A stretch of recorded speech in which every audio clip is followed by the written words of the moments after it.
ಜಾತಿ ಗಣತಿ ಇದು ಕರ್ನಾಟಕ ಸಾಮಾಜಿಕ ಮತ್ತು ಶೈಕ್ಷಣಿಕ ಸಮೀಕ್ಷೆಗಿರುವ ಅತ್ಯಂತ ಜನಪ್ರಿಯ ಹೆಸರು. ಪ್ರತಿಪಕ್ಷದವರು ಮಾತ್ರ ಅಲ್ಲ, ಆಡಳಿತ ಪಕ್ಷದವರು ಕೂಡ ಈ ಸಮೀಕ್ಷೆಯನ್ನು ಜಾತಿ ಗಣತಿ ಅಂತಲೇ ಕರೆಯುವಂಥದ್ದು. ಆದರೆ ಯಾವಾಗ ಜಾತಿ ಗಣತಿಗೆ ಟೀಕೆ ಬರುತ್ತೋ ಆಗೆಲ್ಲ ಇದು ಜಾತಿ ಗಣತಿಯೇ ಅಲ್ಲ, ಜಾತಿ ಒಂದು ಅಂಶ ಅಷ್ಟೇ, ನಾವು ಮಾಡ್ತಾ ಇರುವಂಥದ್ದು ಸಾಮಾಜಿಕ ಶೈಕ್ಷಣಿಕ ಆರ್ಥಿಕ ಸಮೀಕ್ಷೆ ಅಂತೆಲ್ಲ ಸ್ಪಷ್ಟನೆಯನ್ನು ಕೊಡ್ತಾ ಇರ್ತಾರೆ. ಹೀಗೆ ಸರ್ಕಾರದಲ್ಲಿರುವ ಗೊಂದಲಗಳ ಕಾರಣದಿಂದಲೇ ಈ ಜಾತಿ ಗಣತಿಗೆ ಕಡೆ ಕ್ಷಣದಲ್ಲಿ ಗ್ರಹಣ ಹಿಡಿಯುವಂತಹ ಲಕ್ಷಣ ಕಾಣ್ತಾ ಇತ್ತು. ಆದರೆ ಸಿದ್ದರಾಮಯ್ಯನವರು ಅದೆಲ್ಲವನ್ನು ಸದ್ಯಕ್ಕೆ ಪಕ್ಕಕ್ಕೆ ಸರಿಸಿದ್ರು. ಹೈಕೋರ್ಟ್ನಲ್ಲಿ ಜಾತಿ ಗಣತಿ ನಡೆಸದಂತೆ ಸಾರ್ವಜನಿಕ ಹಿತಾಸಕ್ತಿಯ ಅರ್ಜಿಯೊಂದು ಸಲ್ಲಿಕೆಯಾಗಿದೆ. ಇದುವೇ ಇವತ್ತಿನ ಪಂಚಾಯಿತಿಯ ಮೊದಲ ಸುದ್ದಿ. ಸಿದ್ದುಗೆ ಸವಾಲು. ಸಿಎಂ ಸಿದ್ದರಾಮಯ್ಯನವರಿಗೆ ನಿಜಕ್ಕೂ ಜಾತಿ ಗಣತಿ ಅನ್ನುವಂಥದ್ದು ದೊಡ್ಡ ಸವಾಲು. 2015ರಲ್ಲಿ ಜಾತಿ ಗಣತಿಯನ್ನು ಮಾಡಿಸಿದ್ರು.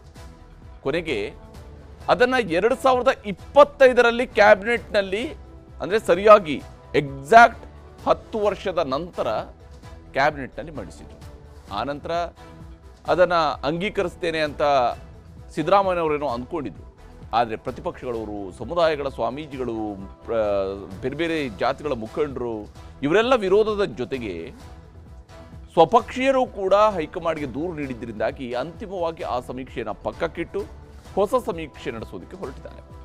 ಆದರೆ ಈ ಸಮೀಕ್ಷೆ ಇನ್ನೇನು ಟೇಕ್ ಆಫ್ ಆಗಬೇಕು ಅಂತ ರನ್ವೇ ಕಡೆಗೆ ಹೊರಟಿದ್ದಾಗಲೇ ಸಚಿವ ಸಂಪುಟದ ಸದಸ್ಯರೇ ಓಡೋಡಿ ಬಂದು ರೆಡ್ ಸಿಗ್ನಲ್ ಅನ್ನು ತೋರಿಸುವಂತಹ ಪ್ರಯತ್ನ ಮಾಡಿದ್ದಾರೆ. ಅಚಾನಕ್ಕಾಗಿ ಎದುರಾದಂತಹ ರೆಡ್ ಸಿಗ್ನಲ್ಗೆ ಸಂಬಂಧಿಸಿದಂತೆ ಸಚಿವರಿಂದಲೇ ಉತ್ತರವನ್ನು ಕಂಡುಕೊಂಡು ಇದ್ದ ತಾಂತ್ರಿಕ ಲೋಪಗಳನ್ನು ಪರಿಹರಿಸಿದ್ದೇವೆ ಅಂತ ಹೇಳ್ತಾ ಮತ್ತೆ ಈ ಸಮೀಕ್ಷೆಗೆ ಗ್ರೀನ್ ಸಿಗ್ನಲ್ ಕೊಟ್ಟಿದ್ದಾರೆ ಸಿಎಂ ಸಿದ್ದರಾಮಯ್ಯ. ಇಷ್ಟೆಲ್ಲ ಆಗೋದ್ರ ನಡುವೆ ರಾಜಕೀಯವಾಗಿ ಏನೆಲ್ಲ ಕಸರತ್ತುಗಳು ನಡೆದಿವೆ, ಪ್ರತಿಪಕ್ಷದವರಿಗೆ ಇದು ಹೇಗೆಲ್ಲ ಆಹಾರ ಆಗಿದೆ ಅನ್ನೋದನ್ನು ವಿವರಿಸ್ತೀನಿ. ಜೊತೆಗೆ ಇದರ ನಡುವೆ ಹೈಕೋರ್ಟ್ನಲ್ಲಿ ಈ ಸಮೀಕ್ಷೆಗೆ ತಡೆ ನೀಡುವಂತೆ ಸಾರ್ವಜನಿಕ ಹಿತಾಸಕ್ತಿ ಅರ್ಜಿ ಕೂಡ ಸಲ್ಲಿಕೆಯಾಗಿದೆ. ಸಮೀಕ್ಷೆ ಆರಂಭವಾಗುವ ದಿನವೇ ಹೈಕೋರ್ಟ್ ಕೂಡ PIL ವಿಚಾರಣೆಗೆ ಕೈಗೆತ್ತಿಕೊಳ್ಳಲಿದೆ. ಅದನ್ನು ಕೂಡ ತೋರಿಸ್ತೀನಿ. ಒಂದು ವಿವರವಾದಂತಹ ವರದಿಯ ಮೂಲಕವಾಗಿ ಇವತ್ತಿನ ಪಂಚಾಯಿತಿಯ ಮೊದಲ ಸುದ್ದಿಯಲ್ಲಿ ಸಿದ್ದುಗೆ ಇರುವ ಸವಾಲಿನ ಬಗ್ಗೆ. ಇನ್ನು ಇವತ್ತಿನ ಪಂಚಾಯಿತಿಯ ಎರಡನೇ ಸುದ್ದಿ, ಜಾತ್ಯತೀತ ಸುಪ್ರೀಂ ಕೋರ್ಟ್ನಲ್ಲಿ ಬಾನು ಮುಷ್ತಾಕ್ ಅವರ ವಿಚಾರಕ್ಕೆ ಸಂಬಂಧಪಟ್ಟಂತೆ ಅರ್ಜಿ ಸಲ್ಲಿಕೆಯಾಗಿತ್ತು. ಬಾನು ಮುಷ್ತಾಕ್ ಅವರನ್ನು ದಸರಾ ಉದ್ಘಾಟನೆಗೆ ರಾಜ್ಯ ಸರ್ಕಾರ ಆಹ್ವಾನ ಕೊಟ್ಟಿರುವಂಥದ್ದು. ಬಾನು ಮುಷ್ತಾಕ್ ಯಾಕೆ ಆಯ್ಕೆಯಾದರು ಅಂತ ಹೇಳುವಂತಹ ಪ್ರಶ್ನೆ ಮುಂದಕ್ಕೆ ಬಂದಾಗ ಇರುವ ಮೊದಲ ಉತ್ತರ ಮತ್ತು ಏಕೈಕ ಉತ್ತರ, ಈ ವರ್ಷ ಅವರಿಗೆ ಬೂಕರ್ ಅಂತಾರಾಷ್ಟ್ರೀಯ ಪ್ರಶಸ್ತಿ ಬಂದಿದೆ, ಹೀಗಾಗಿ ಅವರನ್ನು ಕರೆದಿದ್ದಾರೆ. ಆದರೆ ಯಾವಾಗ ಅವರನ್ನ ಆಹ್ವಾನಿಸುವ ಸರ್ಕಾರದ ತೀರ್ಮಾನ ಹೊರಬಿತ್ತೋ ಇಮಿಡಿಯೇಟ್ಲಿ ಒಂದು ವಿಡಿಯೋವನ್ನು, ಅವ್ರ ಹಿಂದೆ ಮಾತನಾಡಿದಂಥ ವಿಡಿಯೋವನ್ನು, ಅದನ್ನು ಹಿಂದೆ ಯಾರು ಕೇಳಿಸ್ಕೊಂಡ್ರು, ಅದಕ್ಕೆ ಏನು ಉತ್ತರ ಕೊಟ್ಟಿದ್ದಾರೋ ಗೊತ್ತಿಲ್ಲ. ಆದರೆ ಈಗ ಇದ್ದಕ್ಕಿದ್ದಂತೆ ಆ ವಿಡಿಯೋ ವೈರಲ್ ಆಯಿತು. ಆ ವೈರಲ್ ಆಗ್ತಾ ಇದ್ದಂತೆಯೇ ಇಲ್ಲ ಹಿಂದೂ ವಿರೋಧಿ ಅದು ಇದು ಎಲ್ಲವೂ ಕೂಡ ಬಂತು. ಸುಪ್ರೀಂ ಕೋರ್ಟ್ ಇವತ್ತು ಇದನ್ನು ಅರ್ಜಿ ವಿಚಾರಣೆ ಕೈಗೆತ್ತಿಕೊಳ್ತಾ ಇದ್ದಂತೆಯೇ ವಜಾಗೊಳಿಸಿದೆ ಅಂತ ಹೇಳಿ ಒಂದಲ್ಲ ಎರಡಲ್ಲ 3 ಬಾರಿ. ಯಾಕೆ, ಏನು ಅಲ್ಲಿ ಹಾಗಾದರೆ ವಿಚಾರಣೆ ನಡೆದಿದೆ, ಸುಪ್ರೀಂ ಕೋರ್ಟ್ನಲ್ಲಿ ಕಾರ್ಯಕಲಾಪ ಹೇಗಿತ್ತು ಇವತ್ತು ಈ ಒಂದು ಅರ್ಜಿಗೆ ಸಂಬಂಧಪಟ್ಟಂತೆ, ಅದನ್ನು ಕೂಡ ತೋರಿಸ್ತೀನಿ ಇವತ್ತಿನ ಪಂಚಾಯಿತಿಯ ಎರಡನೇ ಸುದ್ದಿಯಲ್ಲಿ. ಜಾತ್ಯತೀತ ಸುಪ್ರೀಂ. ಈಗ ಮೊದಲ ಸುದ್ದಿ ಕಡೆಗೆ ಹೋಗೋಣ. ಸಿದ್ದುಗೆ ಸವಾಲು. ಸಿದ್ದರಾಮಯ್ಯನವರಿಗೆ ಸವಾಲಿರುವಂಥದ್ದು ಕೇವಲ ಜಾತಿ ಗಣತಿ ಮಾಡಿಸೋದರಲ್ಲಿ ಮಾತ್ರ ಅಲ್ಲ, ಜಾತಿ ಗಣತಿ ಮಾಡಿಸೋದಕ್ಕೆ ಬೇಕಾಗಿರುವಂಥದ್ದು ಜನ, ಅಂದರೆ ಟೀಚರ್ಸ್ ಬೇಕು, 1-1.5 ಲಕ್ಷ ಜನ, ಬೊಕ್ಕಸದಲ್ಲಿ ಹಣ, ಯಾಕಂದರೆ ಹಣ ಖರ್ಚು ಮಾಡಬೇಕು. ಹಣ ಖರ್ಚು ಮಾಡಿದರೆ ಜನ ಮತ್ತು ಹಣ ಇವೆರಡಿದ್ದರೆ ಗಣತಿ ಮಾಡಿಸ್ಬೋದು, ಸಮೀಕ್ಷೆಯನ್ನು ಮುಗಿಸ್ಬೋದು. ಆ್ಯಕ್ಚುಲಿ ಸವಾಲಿರುವಂಥದ್ದು ಈ ಸಮೀಕ್ಷೆಯನ್ನು ನಂತರ ಬರುವಂತಹ ವರದಿಯನ್ನು ಅಂಗೀಕರಿಸುವಂಥದ್ದು, ಅದನ್ನು ಇಂಪ್ಲಿಮೆಂಟ್ ಮಾಡುವಂಥದ್ದು, ಅದೆಲ್ಲವೂ ಕೂಡ. ಆದರೆ ಆ ಸವಾಲಿಗಿಂತ ಮುಂಚಿತವಾಗಿ ಇಲ್ಲಿ ಬಹಳಷ್ಟು ಸವಾಲುಗಳು ಸಿದ್ದರಾಮಯ್ಯನವರ ಮುಂದೆ ಎದುರಾಗ್ತಾ ಇದ್ದಾವೆ. ಜನ ಹಣ ಎರಡು ಇದ್ದರೂ ಕೂಡ ಸವಾಲುಗಳು ಹೇಗಿದೆ ಅನ್ನೋದನ್ನು ನಿಮಗೆ ತೋರಿಸ್ತೀನಿ. ಸಮಾನತೆ ಎಲ್ಲಿವರೆಗೆ ಇರ್ತದೆ ಅಲ್ಲಿವರೆಗೆ ಸಮಾಜ ನಿರ್ಮಾಣ ಆಗಲಿಕ್ಕೆ ಸಾಧ್ಯ ಇಲ್ಲ. ಎಲ್ಲರಿಗೂ ನ್ಯಾಯವನ್ನು ಒದಗಿಸಿಕೊಡ್ಬೇಕು ಅನ್ನೋ ದೃಷ್ಟಿಯಿಂದಲೇ ಈ ಒಂದು ಸಮೀಕ್ಷೆಯನ್ನು ನಾವು ಮಾಡ್ತಾ ಇದ್ದೀವಿ. ಕ್ಲೀನಾಗಿ ಮ್ಯಾಪ್ ಮಾಡಿ ಸಸ್ಯಗಳ ಬೀಜ ಬಿತ್ತಕ್ಕೆ ಸಿಸ್ಟಮ್ಯಾಟಿಕ್ ಆಗಿ ಸಿದ್ದರಾಮಯ್ಯ ಮಾಡ್ತಾ ಇದ್ದಾರೆ. ಅವರ ಕೆಟ್ಟ ವಿಚಾರಗಳಿಗೆ ಇವತ್ತು ಅವರ ಪಕ್ಷದಿಂದನ ಬ್ರೇಕ್ ಬಿದ್ದಿದೆ. ಸಾಮಾಜಿಕ ಶೈಕ್ಷಣಿಕ ಆರ್ಥಿಕ ಸಮೀಕ್ಷೆಗೆ ಮುಂದಾಗಿರುವ ಸರ್ಕಾರದ ನಿರ್ಧಾರಕ್ಕೆ ಜಾತಿ ಬಣ್ಣ ಕಟ್ಟಿ ದೊಡ್ಡ ರಾದ್ಧಾಂತವನ್ನೇ ಮಾಡಲಾಯಿತು. ಇದೀಗ ಜಾತಿಗಣತಿ ಸಮೀಕ್ಷೆ ಅಂತಾನೆ ಎಲ್ಲಾ ಕಡೆ ಪ್ರಚಾರ ಆಗಿರುವ ಜಾತಿಗಣತಿ ಸಮೀಕ್ಷೆಯನ್ನ ಸೆಪ್ಟೆಂಬರ್ 22ರಿಂದಲೇ ಮಾಡಲು ಸಿಎಂ ಸಿದ್ದರಾಮಯ್ಯ ನಿರ್ಧರಿಸಿದ್ದಾರೆ. ನಿನ್ನೆಯ ಸಚಿವ ಸಂಪುಟದಲ್ಲಿ ಕೂಗಾಟ, ಸಮುದಾಯಗಳ ವಿರೋಧ, ಸ್ವಾಮೀಜಿಗಳ ಆಕ್ಷೇಪ, ಪ್ರತಿಪಕ್ಷಗಳ ಕಟು ಟೀಕೆಗಳನ್ನ ಮೆಟ್ಟಿ ನಿಂತಿರುವ ಸಿಎಂ ಸಿದ್ದರಾಮಯ್ಯ ಜಾತಿ ಸಮೀಕ್ಷೆಗೆ ಸಂಕಲ್ಪ ತೊಟ್ಟಿದ್ದಾರೆ.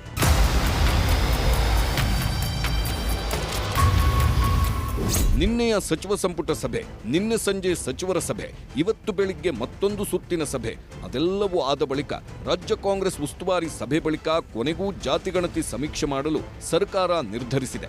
ಸಮೀಕ್ಷೆ ಬಗ್ಗೆ ಎದ್ದಿರುವ ಗೊಂದಲಗಳಿಗೆ ತೆರೆ ಎಳೆಯಲು ಆಯೋಗಕ್ಕೆ ಸೂಚಿಸಲಾಗಿದೆ. ಜಾತಿ ಸಮೀಕ್ಷೆ ಪಟ್ಟಿಯಲ್ಲಿರುವ ಹೆಚ್ಚುವರಿ 331 ಜಾತಿಗಳ ಕಾಲಂಗೆ ತಡೆ ನೀಡಲಾಗಿದೆ. ಹಾಗೆ ಹಿಂದೂ ಹೆಸರಿನ ಮುಂದೆ ಕ್ರಿಶ್ಚಿಯನ್ ಕಾಲಂಗೂ ತಡೆ ನೀಡಲಾಗಿದೆ. ಸರ್ವೆ ಉದ್ದೇಶ ಒಳ್ಳೆಯದೇ, ಆದರೆ ಸರಿಯಾದ ರೀತಿಯಲ್ಲಿ ಆಗಬೇಕು. ಸರ್ವೆ ಒಳ್ಳೆಯ ರೀತಿಯಲ್ಲಿ ನಡೆಯಲಿ ಎಂದು ಸಚಿವರು ಒತ್ತಾಯಿಸಿದ್ದರು. ಸಮೀಕ್ಷೆ ಮಾಡಲು ಆಯೋಗದ ಮೇಲೆ ಯಾವುದೇ ಪ್ರಭಾವ ಬೀರದಿರುವ ಬಗ್ಗೆಯೂ ಚರ್ಚೆ ಆಗಿದೆ. ಇದು ಜಾತಿಗಣತಿ ಅಲ್ಲ, ಸಾಮಾಜಿಕ ಆರ್ಥಿಕ ಸಮೀಕ್ಷೆ ಅಷ್ಟೇ. ಸಮೀಕ್ಷೆಯಲ್ಲಿ ದತ್ತಾಂಶದ ಆಧಾರದ ಮೇಲೆ ಜಾತಿಗಳ ನಿರ್ಧಾರವಾಗಲಿದೆ. ದತ್ತಾಂಶ ಸಿಕ್ಕ ಬಳಿಕ ಮತ್ತೊಂದು ಚರ್ಚೆ ನಡೆಸಿ ತೀರ್ಮಾನ ಮಾಡಲಾಗಿದೆ. ಬಿಜೆಪಿಯವರು ರಾಜಕೀಯ ಮಾಡ್ತಾ ಇದ್ದಾರೆ. ನೀವು ಕೂಡ ಪ್ರತಿಯೊಬ್ಬ ಮಿನಿಸ್ಟ್ರಿಗಳು ಕೂಡ ರಾಜಕೀಯವಾಗಿ ಆರೋಪ ಮಾಡ್ತಾ ಇದ್ದಾರೆ ನಮ್ಮ ಮೇಲೆ. ಅದನ್ನ ಕಾಂಗ್ರೆಸ್ ಪಕ್ಷ, ಕಾಂಗ್ರೆಸ್ ಸರ್ಕಾರ ಹಿಂದೂ ವಿರೋಧವಾಗಿದೆ, ಹಿಂದೂಗಳ ವಿರೋಧ ಇದೆ ಅಂತ ಹೇಳ್ತಾ ಇದ್ದಾರೆ. ಅದನ್ನೆಲ್ಲ ನೀವು ಖಂಡಿಸಬೇಕು, ಅದಕ್ಕೆ ಸರಿಯಾದಂತ ಉತ್ತರ ಕೊಡಬೇಕು ಅಂತ ಹೇಳಿದ್ದೀನಿ. 22ರಿಂದ ಸಮೀಕ್ಷೆ ಇದೆ ಸರ್, ಅದನ್ನ ಮುಂದೂಡಬೇಕು ಅಂತ ಕೆಲವರು ಹೇಳ್ತಾ ಇದ್ದಾರೆ. ಯಾರು ಹೇಳಿದ್ದು? ಸಮೀಕ್ಷೆ 22ರಿಂದ ಚರ್ಚೆ ಸರ್, ಕ್ಯಾಬಿನೆಟ್ ಅಲ್ಲಿ ಪರ ವಿರೋಧ ಚರ್ಚೆ ಆಗಿದೆ ಸರ್. ಏನಿಲ್ಲ, ನಾವೆಲ್ಲ ಸರಿ ಮಾಡ್ತೀವಿ, ಯಾರು ಗೊಂದಲ ಆಗೋದು ಬೇಡ. ಬಿಜೆಪಿಯವರು ಬೇರೆ ಪಾರ್ಟಿಯವರೆಲ್ಲ ಬಹಳ ಷಡ್ಯಂತ್ರವಾಗಿ ಪ್ರಚಾರ ಮಾಡ್ತಾ ಇದ್ದಾರೆ. ನಾವೆಲ್ಲರಿಗೂ ನ್ಯಾಯ ತೆಗೆದುಕೊಡ್ತೀವಿ. ಅದನ್ನ ಆಲ್ಫಾಬೆಟಿಕ್ ಆರ್ಡರ್ ಅಲ್ಲಿ ಲಿಸ್ಟ್ ಮಾಡಿದ್ದಾರೆ ಅಷ್ಟೇ. ಎಲ್ಲರೂ ಕೂಡ ಪ್ರತಿ ಮನೆಗೂ ಹೋಗ್ತೀವಿ. ಗಾಬರಿ ಪಡೋಂತ ಅವಶ್ಯಕತೆ ಇಲ್ಲ. ಸಾಮಾಜಿಕವಾದಂತ ನ್ಯಾಯ ಕೊಡಬೇಕು ಅನ್ನೋದನ್ನ ನಾವು ಮಾಡ್ತೀವಿ. ಕಾನೂನು ಚೌಕಟ್ಟಿನಲ್ಲಿ ನಾವು ಮಾಡ್ತೀವಿ. ಅವರ ಸುದರ್ಶನ್ ಸಲಹೆ ಕೊಟ್ಟಿದ್ದಾರೆ. ಅವರು ಅದಕ್ಕೆ ಎಲೆಕ್ಷನ್ ಇವರು ಬ್ಯಾಕ್ವರ್ಡ್ ಕ್ಲಾಸ್ ಕಮಿಷನ್ ಹೋಗಿ ಅವರು ಒಬ್ಬ ಹಿಂದುಳಿದ ನಾಯಕರು, ಅವರ ಅನುಭವವನ್ನು ಹೋಗಿ ತಿಳಿಸಿ ಅಂತ ನಾವು ಅವ್ರಿಗೆ ರಿಕ್ವೆಸ್ಟ್ ಮಾಡ್ತೀವಿ. ಅದು ನನಗೆ ಗೊತ್ತಿಲ್ಲ, ಯಾಕೆಂದ್ರೆ ನನಗೆ ಆ ಸಿಸ್ಟಮ್ ಗೊತ್ತಿಲ್ಲ. ಅದನ್ನ ನಾವು ಮುಖ್ಯಮಂತ್ರಿ ಗಮನಕ್ಕೂ ನಾವು ತಂದಿದ್ದೀವಿ. ಅವರು ಇದನ್ನೆಲ್ಲ ಅಧ್ಯಯನ ಮಾಡ್ತಾರೆ. ಹೀಗೆ ಹೇಳುತ್ತಿರುವ ಸಿಎಂ, ಡಿಸಿಎಂ ಅವರಿಗೆ ನಿನ್ನೆ ಸಂಪುಟ ಸಭೆಯಲ್ಲಿ ಆದ ಗಲಾಟೆಗಳ ಬಗ್ಗೆಯೂ ಗೊತ್ತೇ ಇದೆ. ಜಾತಿ ವಿಚಾರವಾಗಿ ಸ್ವಪಕ್ಷೀಯರ ಆಕ್ರೋಶಕ್ಕೂ ಗುರಿಯಾಗಿದ್ದರು ಸಿಎಂ ಎದುರಲ್ಲೇ ಕೆಲ ಸಚಿವರು ಏರು ಧ್ವನಿಯಲ್ಲೇ ಮಾತಾಡಿದ್ರು. ಕ್ಯಾಬಿನೆಟ್ನಲ್ಲಿ ಸಚಿವರ ಸಿಟ್ಟು ಕಂಡು ಪ್ರತ್ಯೇಕ ಸಭೆ ನಡೆಸಲು ಸಿಎಂ ಸೂಚನೆ ಕೊಟ್ಟಿದ್ರು. ಪ್ರತ್ಯೇಕ ಸಭೆ ನಡೆಸಿ ಸಚಿವರ ಅಭಿಪ್ರಾಯ ಸಂಗ್ರಹಕ್ಕೆ ಪ್ಲಾನ್ ಮಾಡಿದ್ದರು. ಸಚಿವರ ಅಭಿಪ್ರಾಯ ಆಧರಿಸಿ ನಿನ್ನೆ ರಾತ್ರಿ ಮತ್ತು ಇಂದು ಬೆಳಿಗ್ಗೆ ಸಿಎಂ ಪ್ರತ್ಯೇಕ ಸಭೆ ಮಾಡಿದ್ರು. ಸಚಿವರ ಅಹವಾಲುಗಳನ್ನು ಪರಿಗಣಿಸಿಯೇ ಜಾತಿಗಣತಿ ಮುಂದುವರೆಸಲು ನಿರ್ಧಾರ ಮಾಡಿದ್ರು. ಜಾತಿಗಣತಿ ವಿಚಾರದಲ್ಲಿ ಸಚಿವರ ಬೆಂಬಲ ಖಾತ್ರಿಪಡಿಸಿರುವ ಸಿದ್ದರಾಮಯ್ಯ ರಾಜ್ಯ ಕಾಂಗ್ರೆಸ್ ಉಸ್ತುವಾರಿ ರಣದೀಪ್ ಸುರ್ಜೇವಾಲಾ ಜೊತೆ ಸಭೆ ಮಾಡಿ ಜಾತಿಗಣತಿ ಜಟಾಪಟಿ ಬಗ್ಗೆ ಚರ್ಚೆ ಮಾಡಿದ್ದರು. ಎಲ್ಲವನ್ನೂ ಚರ್ಚಿಸಿದ ಬಳಿಕವೂ ಸಮೀಕ್ಷೆ ಮಾಡುವ ತೀರ್ಮಾನ ಮಾಡಲಾಯಿತು. ಆಕ್ಷೇಪಗಳು, ಸರ್ವೆಯಲ್ಲಿ ಮಾಡುತ್ತಿರುವ ಬದಲಾವಣೆಗಳ ಬಗ್ಗೆಯೂ ಚರ್ಚೆ ನಡೆದಿದೆ. ಈ ನಂತರವೇ ಸುರ್ಜೇವಾಲಾಗೆ ಸಿಎಂ ಮತ್ತು ಡಿಸಿಎಂ ಮಾಹಿತಿ ನೀಡಿದ್ದಾರೆ. ಇಷ್ಟಾದ್ರೂ ಕೂಡ ಸಚಿವ ಸಂಪುಟ ಸಭೆಯಲ್ಲಿ ನಾವು ಯಾರೂ ಗಲಾಟೆ ಮಾಡೇ ಇಲ್ಲ ಅಂದ್ರು ಸಚಿವ ಎಂಬಿ ಪಾಟೀಲ್ರ ರೋಷ ಗುದ್ದಿದ್ರು, ಹಾಳೆಯನ್ನು ಟೇಬಲ್ ಗುದ್ದಿದ್ರು, ಹಾಳೆಯನ್ನು ಕಿತ್ತಿದ್ರು, ಇದು ಮಾಡಿದ್ರು. ಹಾಗೆ ಮುಖ್ಯಮಂತ್ರಿಗಳೇ ಇದು ಮಾಡಿದ್ರು ಅಂತ ಗಾಬರಿ ಆದರು. ಹಾಗೆ ಹೀಗೆ ಇದೆಲ್ಲವೂ ಕೂಡ ಸತ್ಯಕ್ಕೆ ದೂರವಾದಂಥದ್ದು. ಸೌಹಾರ್ದಯುತವಾಗಿ ಚರ್ಚೆ ಆಗಿದೆ. ಇವತ್ತು ಸೌಹಾರ್ದಯುತವಾಗಿ ಚರ್ಚೆ ಆಗಿದೆ. ಅಲ್ಲಿ ಏನೇನು ಸಮಸ್ಯೆಗಳಲ್ಲಿದ್ದಾವೆ, ಏನೇನು ತಪ್ಪು ಗ್ರಹಿಕೆ ಜನರಲ್ಲಿದೆ, ಈ ಸಮಸ್ಯೆಗಳಿದ್ದಾವೆ, ಇದೆಲ್ಲವನ್ನು ಕೂಡ ಚರ್ಚೆಯನ್ನು ಭಾಳ ಸೌಹಾರ್ದಯುತವಾಗಿ ಎಲ್ಲರೂ, ನಾನಾಗಲಿ, ಡಿ.ಕೆ. ಶಿವಕುಮಾರ್ ಅವರಾಗಲಿ, ಈಶ್ವರ್ ಖಂಡ್ರೆ ಅವರಾಗಲಿ, ಸಂತೋಷ್ ಲಾಡ್ ಅವರಾಗಲಿ, ನಾವೆಲ್ಲರೂ ಕೂಡ ಮಾಡಿದ್ದೀವಿ. ಇದರಲ್ಲಿ ಎರಡು ಮಾತಿಲ್ಲ. ಇದೇ ಹೊತ್ತಲ್ಲೇ ಕಾಂಗ್ರೆಸ್ ಸರ್ಕಾರದ ನಿರ್ಧಾರವನ್ನ ಬಿಜೆಪಿ ನಾಯಕರು ಟೀಕಿಸಿದ್ದಾರೆ. ಜಾತಿಗಳ ನಡುವೆ ಘರ್ಷಣೆ ತಂದಿಡುವ ಹುನ್ನಾರ, ಹಿಂದೂ ಸಮಾಜವನ್ನ ಕ್ರಿಶ್ಚಿಯನೀಕರಣ ಮಾಡುವ ಹುನ್ನಾರ ಎಂಬ ಆರೋಪ ಮಾಡಿದ್ದಾರೆ.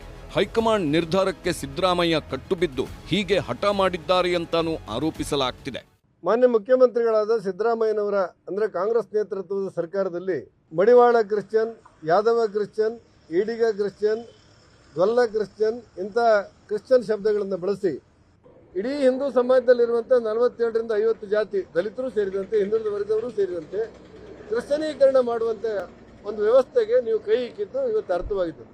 ಇವತ್ತೆಲ್ಲ ಒಂದ್ ಕಡೆ ಬಹಳ ಸಂತೋಷ ಆಗುತ್ತೆ. ಬಲವಾಗಿ ತಮ್ಮ ಅಭಿಪ್ರಾಯಗಳನ್ನ ಹೇಳ್ತಾ ಇದ್ದಾರೆ. ಬಲವಾಗಿ ನಾನು ಒಬ್ಬ ಚುನಾಯಿತ ಪ್ರತಿನಿಧಿಯಾಗಿ ಸಂತೋಷ ಪಡ್ತೀನಿ. ನಿಜಕ್ಕೂ ಸತ್ಯ ಆಗಿದ್ರೆ ಸ್ವಾಗತಕರ. ಕರ್ನಾಟಕ ರಾಜ್ಯದಲ್ಲಿ ಸಿದ್ದರಾಮಯ್ಯ ಅವರು ಯಾವ್ಯಾವಾಗ ಫೈಲರ್ ಆಗ್ತಾರೆ, ಆ ಎಲ್ಲ ಸಂದರ್ಭದಲ್ಲಿ ಅವ್ರಿಗಿರುವಂತ ಅಸ್ತ್ರ ಜಾತಿ, ಅದನ್ನ ಕೆಳಗಿನ ತನಕ ಹಳ್ಳಿಗಳ ತನಕ ಪರ್ಕ್ಯುಲೇಟ್ ಮಾಡಿದ್ರು. ಒಕ್ಕಲಿಗರು ಕೂಡ ನನಗಿರೋ ಮಾಹಿತಿ ಸಿದ್ದರಾಮಯ್ಯನವರ ಕಿತಾಪತಿ, ಕುತಂತ್ರ ಈ ಥರದ್ದೆಲ್ಲ ಮಾಡಬೇಕು ಅನ್ನೋ ಒಂದು ಹುನ್ನಾರವನ್ನು ಅವ್ರಿಗೆ ಯಾರೋ ಒಂದು ರಾಜಕೀಯದ ಟಾಸ್ಕ್ ಕೊಟ್ಟಿರಬೇಕು ಸಿದ್ದರಾಮಯ್ಯನವ್ರಿಗೆ. ಯಾರೂ ಮಾಡದೇ ಇರೋವಂಥ ಈ ಅಧರ್ಮದ ಕೆಲಸವನ್ನು ಸಿದ್ದರಾಮಯ್ಯನವ್ರು ಮಾಡಿದ್ದಾರೆ ಅಂದರೆ ಮೋಸ್ಟ್ಲಿ ಅವ್ರ ಹೈಕಮಾಂಡ್ ಎಲ್ಲೋ ಈ ಟಾಸ್ಕ್ ಕೊಟ್ಟಿರ್ತಾರೆ. ರಾಜಕೀಯವಾಗಿ ಇಷ್ಟೆಲ್ಲ ಘರ್ಷಣೆಗಳು ನಡೆಯುತ್ತಿರುವಾಗಲೇ ಸಮುದಾಯಗಳು ಕೂಡ ಜಿದ್ದಿಗೆ ಬಿದ್ದಿವೆ. ಆಯಾ ಸಮುದಾಯದ ನಾಯಕರು ಧರ್ಮ, ಜಾತಿ ಬರೆಸುವ ಬಗ್ಗೆ ಜಾಗೃತಿ ಮೂಡಿಸುತ್ತಿದ್ದಾರೆ. ಪಂಚಮಸಾಲಿ ಸಮುದಾಯದ ಎಲ್ಲರೂ ಕೂಡ ಲಿಂಗಾಯತ ಪಂಚಮಸಾಲಿ ಎಂದು ಬರೆಸಿ ಎಂದು ಜಯಮೃತ್ಯುಂಜಯ ಸ್ವಾಮೀಜಿ ಹಾಗೂ ವಚನಾನಂದ ಸ್ವಾಮೀಜಿ ಕರೆ ಕೊಟ್ಟಿದ್ದಾರೆ. ವೀರಶೈವ ಲಿಂಗಾಯತರು ಧರ್ಮದ ಕಾಲಂನಲ್ಲಿ ವೀರಶೈವ ಲಿಂಗಾಯತ ಎಂದು ಬರೆಸಿ, ಉಪಜಾತಿ ಕಾಲಂನಲ್ಲಿ 135 ಒಳಪಂಗಡಗಳ ಪೈಕಿ ಒಂದನ್ನು ಬರೆಸಿ ಎಂದು ಹುಬ್ಬಳ್ಳಿ ಸಮಾವೇಶದಲ್ಲಿ ಕರೆ ಕೊಡಲಾಗಿದೆ. ಇನ್ನು ರಡ್ಡಿ ಸಮುದಾಯದವರು ರಡ್ಡಿ ಲಿಂಗಾಯತ ಅಂತ ಬರೆಸಿ ಎಂದು ಜಾಗೃತಿ ಮೂಡಿಸಲಾಗಿದೆ. ಹಾಗೆ ಮಾದಿಗ ಸಮುದಾಯದವರು ಆದಿ ದ್ರಾವಿಡ, ಆದಿ ಆಂಧ್ರ, ಆದಿ ಕರ್ನಾಟಕ ಬದಲು ಮಾದಿಗ ಎಂದೇ ಬರೆಸಿ ಎಂದು ಕರೆ ಕೊಡಲಾಗಿದೆ. ಬಲಗೈ ಸಮುದಾಯದವರು ಆದಿ ಕರ್ನಾಟಕ, ಆದಿ ದ್ರಾವಿಡ, ಆದಿ ಆಂಧ್ರ ನಮೂದು ಮಾಡಿ ಆಡು ಭಾಷೆಯಲ್ಲಿ ಬಳಸುವ ಜಾತಿಯನ್ನ ಉಪಜಾತಿಯಲ್ಲಿ ಬರೆಸಿ ಎಂದು ಕರೆ ಕೊಡಲಾಗಿದೆ. ಇದರ ಮಧ್ಯೆ ನಾಳೆ ಒಕ್ಕಲಿಗ ಸಮುದಾಯಗಳ ನಾಯಕರ ಸಭೆ ನಡೆಯಲಿದೆ. ನಿರ್ಮಲಾನಂದನಾಥ ಸ್ವಾಮೀಜಿ ನೇತೃತ್ವದಲ್ಲಿ ಸಭೆ ನಡೆಯಲಿದ್ದು ಸಮೀಕ್ಷೆ ವೇಳೆ ಏನು ಬರೆಸಬೇಕು ಎಂಬುದರ ನಿರ್ಧಾರವಾಗಲಿದೆ. ನಮ್ಮ ರಾಜ್ಯದಲ್ಲಿರ್ತಕ್ಕಂಥ ಯಾವುದೇ ಜಾತಿಗಳಿರ್ಬೋದು, ಯಾವುದೇ ಜಾತಿ, ಪಂಥ, ಮತ ಯಾವುದೇ ಇದ್ರೂ ಸಹ ಧರ್ಮದ ಕಾಲಂನಲ್ಲಿ ನಾವೆಲ್ಲರೂ ಸಹ ಹಿಂದೂ ಅಂತ ಹೇಳಿನೇ ನಮೂದು ಮಾಡಬೇಕು, ಹಿಂದೂ ಅಂಥೇಳಿ ಬರಿಬೇಕು ಆ ಧರ್ಮದ ಕಾಲಂನಲ್ಲಿ ಅಂಥೇಳಿ ನಾವು ಒಕ್ಕೊರಳಿನಿಂದ ಈ ಒಂದು ಮಹತ್ತರವಾಗಿರ್ತಕ್ಕಂಥ ನಿರ್ಣಯವನ್ನು ಕೂಡ ಈ ಒಂದು ಶಿಬಿರದಲ್ಲಿ ಇವತ್ತು ತೆಗೆದುಕೊಂಡಿರ್ತಕ್ಕಂಥದ್ದು. ಇವತ್ತೆಲ್ಲ ಸಮುದಾಯದವರ ಹಿರಿಯರ ಒಂದು ಅಭಿಪ್ರಾಯವನ್ನು ಪಡೆದುಕೊಂಡು ಇವತ್ತು ಧರ್ಮದ ಕಾಲಂನಲ್ಲಿ ಇವತ್ತು ವೀರಶೈವ ಲಿಂಗಾಯತ ಅಥವಾ ಇವತ್ತಿಲ್ಲಿರುವಂಥದ್ದು ಏನು ತಮ್ಮ ತಮ್ಮ ವಿವೇಚನೆ ಆತ್ಮಸಾಕ್ಷಿಗೆ ಅನುಗುಣವಾಗಿ ಧರ್ಮದ ಕಾಲಂನಲ್ಲಿ ಹೆಸರನ್ನು ಬರೆಸಲಿಕ್ಕೆ ಅವಕಾಶ ಇದೆ ಅನ್ನುವಂಥ ಮಾತನ್ನು ನಾನು ಮಹಾಸಭೆ ಪರವಾಗಿ ಮತ್ತು ಶಾಮನೂರು ಶಿವಶಂಕರಪ್ಪನವರ ಅಪ್ಪಣೆಯಿಂದ ಅದನ್ನು ಹೇಳಲಿಕ್ಕೆ ಬಯಸ್ತಾ ಇದ್ದೇನೆ. ಈಶ್ವರ್ ಖಂಡ್ರೆ ಘೋಷಣೆ ಮಾಡಿದ ಸಮಾವೇಶವನ್ನ ಶಿರಹಟ್ಟಿ ಫಕೀರೇಶ್ವರ ಮಠದ ದಿಂಗಾಲೇಶ್ವರ ಸ್ವಾಮೀಜಿ ನೇತೃತ್ವದಲ್ಲಿ ಹುಬ್ಬಳ್ಳಿಯಲ್ಲಿ ನಡೆಸಲಾಗಿತ್ತು. ಲಿಂಗಾಯತರು, ವೀರಶೈವರು ಬೇರೆ ಬೇರೆ ಅಲ್ಲ, ಎಲ್ಲರೂ ಒಂದೇ ಎಂಬ ಸಂದೇಶ ಸಾರುವ ಸಮಾವೇಶ ಅದಾಗಿತ್ತು. ಆದರೆ ಸಮಾವೇಶದಲ್ಲಿ ಪಾಲ್ಗೊಂಡಿದ್ದ ನಾಯಕರಲ್ಲೇ ಧರ್ಮ, ಜಾತಿ ಬಗ್ಗೆ ಭಿನ್ನಾಭಿಪ್ರಾಯಗಳು ಕೇಳಿಬಂದವು. ಈ ಒಂದು ವೀರಶೈವ ಲಿಂಗಾಯತ ಸಮಾಜ ಈ ಒಂದಾಗಿ ಕೆಲಸ ಮಾಡಿದಾಗ ಸಮಾಜಕ್ಕೆ ಒಂದು ಶಕ್ತಿ ಬರಲಿಕ್ಕೆ ಸಾಧ್ಯವೇ. ಈ ಅಖಂಡ ವೀರಶೈವ ಲಿಂಗಾಯತ ಸಮಾಜಕ್ಕೆ ಧಕ್ಕೆಯನ್ನು ಉಂಟು ಮಾಡುವ ಯಾವುದೇ ಶಕ್ತಿಗಳ ವಿರುದ್ಧ ನಾವೆಲ್ಲರೂ ಒಂದಾಗಿರುವಂತಹ ತೀರ್ಮಾನವನ್ನ ಮಾಡೇ ತೀರ್ತೇವೆ. ನಮ್ಮ ಸಹನಾ ಗುಣವೇ ನಮಗೆ ದೌರ್ಬಲ್ಯ ಆಗ್ತದೆ. ನಮ್ಮಲ್ಲಿ ಒಕ್ಕಟ್ಟಿದ್ರೆ, ನಮ್ಮಲ್ಲಿ ಭಾವನೆಗಳು ಒಂದಾಗಿದ್ರೆ, ಸಂದರ್ಭಕ್ಕೆ ನಾವೆಲ್ಲರೂ ಕೂಡ ಒಂದು ಧ್ವನಿಯಾಗಿ ನಿಂತರೆ ಯಾರೂ ಕೂಡ ನಮ್ಮನ್ನ ಮುಟ್ಟುವ ಸಾಹಸ ಮಾಡುವುದಿಲ್ಲ. ಹೀಗೆ ರಾಜಕೀಯ ಜಟಾಪಟಿ, ಸಮುದಾಯಗಳ ಸಂಘರ್ಷಗಳು ಆಗುತ್ತಿರುವಾಗಲೇ ಜಾತಿ ಸಮೀಕ್ಷೆ ವಿಚಾರ ಹೈಕೋರ್ಟ್ ಮೆಟ್ಟಿಲೇರಿದೆ. ಸಮೀಕ್ಷೆ ನಡೆಸದಂತೆ ಕೋರಿ ವಕೀಲ ಕೆಎನ್ ಸುಬ್ಬಾರೆಡ್ಡಿ, ಉದಯ್ ಶಂಕರ್ ಅರ್ಜಿ ಹಾಕಿದ್ದಾರೆ. ಹಾಗೆ ರಾಜ್ಯ ಒಕ್ಕಲಿಗರ ಸಂಘ, ಅಖಿಲ ಕರ್ನಾಟಕ ಬ್ರಾಹ್ಮಣ ಮಹಾಸಭಾ, ವೀರಶೈವ ಲಿಂಗಾಯತ ಮಹಾಸಭಾದ ಸದಸ್ಯರಿಂದಲೂ ರಿಟ್ ಅರ್ಜಿಗಳು ಹಾಕಲಾಗಿದೆ. ಸುಬ್ಬಾರೆಡ್ಡಿ ಅರ್ಜಿ ವಿಚಾರಣೆ ಮಾಡಿರುವ ಹೈಕೋರ್ಟ್ ಉಳಿದವರ ಅರ್ಜಿಗಳ ವಿಚಾರಣೆಯನ್ನ ಸೆಪ್ಟೆಂಬರ್ 22ಕ್ಕೆ ಮುಂದೂಡಿದೆ. ಸುಬ್ಬಾರೆಡ್ಡಿ ಅರ್ಜಿ ವಿಚಾರಣೆ ವೇಳೆ ವಾದ ಪ್ರತಿವಾದಗಳೂ ನಡೆದಿವೆ. ಗಣತಿ ಆರಂಭವಾದ ಕಾರಣಕ್ಕೆ ತುರ್ತು ವಿಚಾರಣೆ ಮಾಡುವಂತೆ ದೂರುದಾರರು ಮನವಿ ಮಾಡಿದ್ರು. ವಿಭಾಗೀಯ ಪೀಠ ಪ್ರಕರಣವನ್ನ ಪರಿಗಣಿಸಿರುವುದರಿಂದ ಸಮೀಕ್ಷೆಗೆ ತಡೆ ನೀಡಲು ಮನವಿ ಮಾಡಿದ್ರು. ಇದಕ್ಕೆ ಪ್ರತಿವಾದ ಮಂಡಿಸಿದ ಆಯೋಗ ಈಗಾಗಲೇ 2 ಕೋಟಿ ಕುಟುಂಬಗಳಿಗೆ ಜಾತಿ ಗಣತಿಗೆ ಸಂಬಂಧಿಸಿದ ಪ್ರತಿ ನೀಡಲಾಗಿದೆ ಎಂದಿದೆ. ಆಗ ಕೇಂದ್ರ ಸರ್ಕಾರ, ರಾಜ್ಯ ಸರ್ಕಾರ ಹಿಂದುಳಿದ ವರ್ಗಗಳ ಆಯೋಗಕ್ಕೆ ಹೈಕೋರ್ಟ್ ನೋಟಿಸ್ ಜಾರಿ ಮಾಡಿದೆ. ಎಲ್ಲದರ ಸಮಗ್ರ ವಿಚಾರಣೆಯನ್ನ ಸೋಮವಾರ ಮಾಡೋದಾಗಿ ಹೇಳಿ ವಿಚಾರಣೆ ಮುಂದೂಡಿದೆ. ಇದೇನೇ ಇದ್ದರೂ ಮುಂದಿನ ಸೋಮವಾರದಿಂದಲೇ ರಾಜ್ಯದಲ್ಲಿ ಸಾಮಾಜಿಕ ಮತ್ತು ಶೈಕ್ಷಣಿಕ ಸಮೀಕ್ಷೆ ಆರಂಭವಾಗಲಿದೆ. ಮನೆ ಮನೆಗೆ ಗಣತಿದಾರರು ಬರಲಿದ್ದು ಮಾಹಿತಿ ಆರಂಭವಾಗಲಿದೆ. ಆದರೆ ಹೈಕೋರ್ಟ್ ಯಾವ ರೀತಿಯಲ್ಲಿ ಸೋಮವಾರ ಜಾತಿ ಗಣತಿ ಬಗ್ಗೆ ನಿರ್ದೇಶನ ನೀಡುತ್ತದೆ ಎಂದು ಕಾದು ನೋಡಬೇಕಿದೆ. Bureau report, news 18.